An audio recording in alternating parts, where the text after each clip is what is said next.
So if you're ever bored, go find a big log and start lifting up the bark. Under this one, we are going to find, and yes, I did plant that. I actually just found him over there. But I wanted to show you how flat these guys are. This is a beetle larvae. Specifically, it is the red flat bark beetle larvae. And a couple things to know about beetle larvae.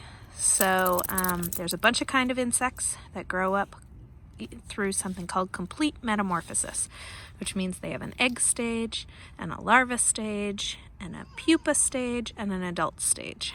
And a lot of times you're finding the larva of either butterflies or moths or beetles.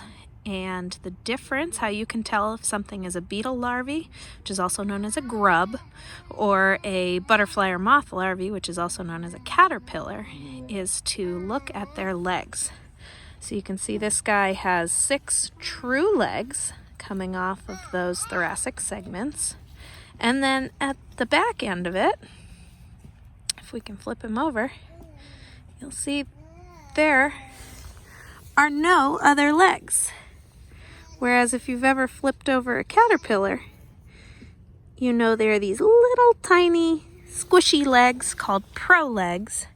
And each one on a caterpillar, each of the prolegs looks like it has little things of Velcro on it if you look closely. But beetle larvae have no prolegs. So that's how you tell the difference between a beetle larvae and a lepidopteran or butterfly or moth larvae. Other larvae that you may find that have no legs at all, it could be a fly larvae, also known as a maggot. But anyway, this is the larval stage of the red flat bark beetle, something like that. If you look up red flat beetle, it's a wood-boring beetle. And you can definitely tell that this guy is good at living in between the bark and the rotting logs of trees because it is so flat. And one cool thing to note on these is there's not much inside them. They don't have much guts, which makes them ideal for surviving really cold temperatures. The more water something has in it, the more likely it is to freeze and die in the winter. But these guys don't have too much inside of them, and like a lot of insects, they have evolved to basically convert their bug blood, their hemolymph, into antifreeze. They get a little bit more sugary.